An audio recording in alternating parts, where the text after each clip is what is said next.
আমার ছেলেগুলো সব অকর্মা, 2 বছর জেলখানায় দাঁড়াতে গিয়েছি আর জমিটায় আস্তর ফেলে রেখেছে।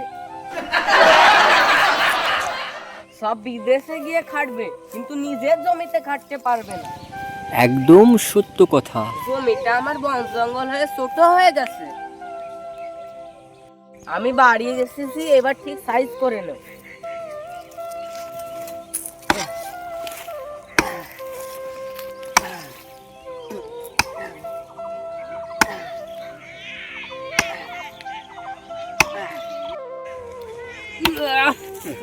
সালা জেলখানাতেই ভালো ছিলাম, ডাল ভাত যা পেতাম পেতাম, কাজ থেকে তো দূরে ছিলাম।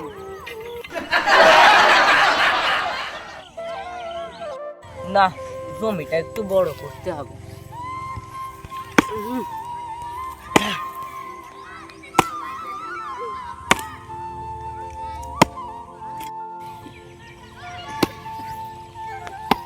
ও চাচা, শ্বশুর বাড়ি থেকে কবে বাড়ি আসলে?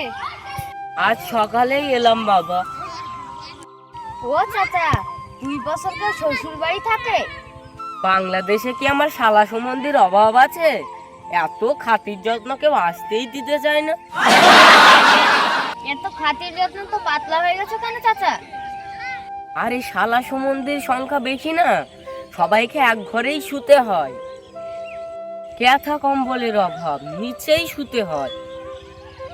তাই মেঝেতে গড়াগড়ি করে শরীরটা পাতলা হয়ে গেছে। তা রোজাই আছে তো চাচা? আসি রে আসি, তুই একটু সরে দাঁড়া, আমাকে কাজ করতে দে।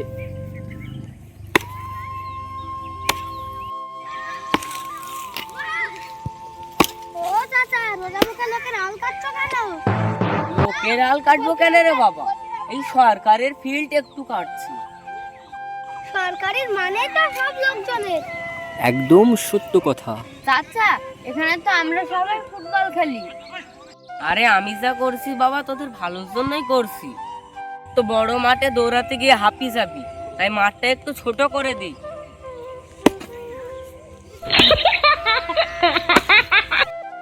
ও চাচা, তুমি জানো না ফুটবল খেলার জন্য বড় মাঠই দরকার?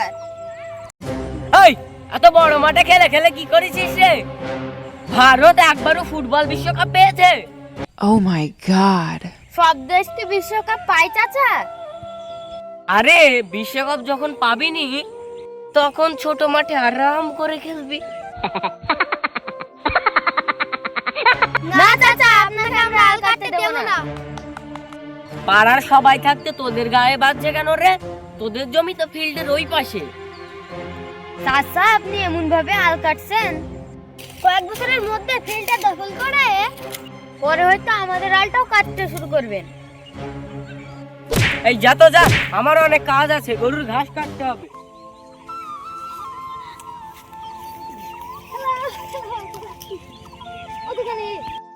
লোকের খেয়ে দে কাজ দেই, এত বড় জমি ফেলে রেখেছে। 22টা ছেলে পিলে একটা ফুটবলের পিছনে ছুটে বেড়াচ্ছে, তখন পড়ে যাইয়ে হাত পা ভেঙে যাবে, তখন বুঝবে। দুটো ঘাস বুনে রাখলে তাও তো গরুতে খেত। নিজের জমি আঁচট হয়ে পড়ে আছে, কোথায় ঘাস পাবো?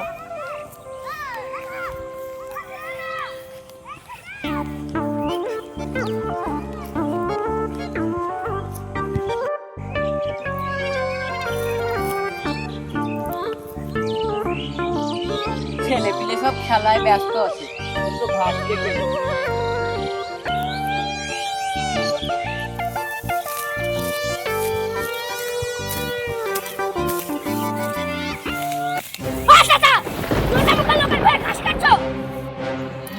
লোকের জমিতে কাটবো কেন? আমি তো আমার আত্মীয় জমিতে ঘাস কাটছি। কোন সম্পর্ক ধরে আসছো আপনি? বলুন চাচা, বলুন। তুমিই তো বাবা চাচা বলছো, আবার তুমিই জিজ্ঞেস করছো কোন সম্পর্ক ধরে আত্মীয়। আরে চাচা, এটা আমাদের জমি না, তাহলে কাদের জমি?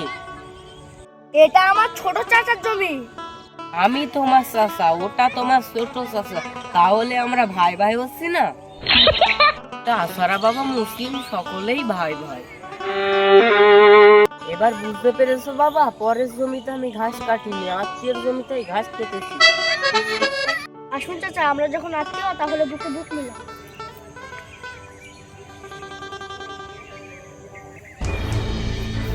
কি করছো চাচা, কি করছো? আমার পকেট থেকে টাকা চুরি করছো? চুরি করিনি চাচা, আমরা আত্মীয়তায় আবদার করে। দাঁড়া বাবা দাঁড়া, আমার টাকা দিয়েছে, দাঁড়া বাবা দাঁড়া।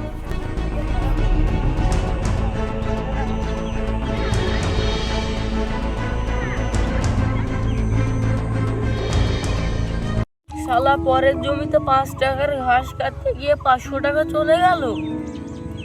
একেই বলে আল্লাহর মার দুনিয়ার বার। Yes.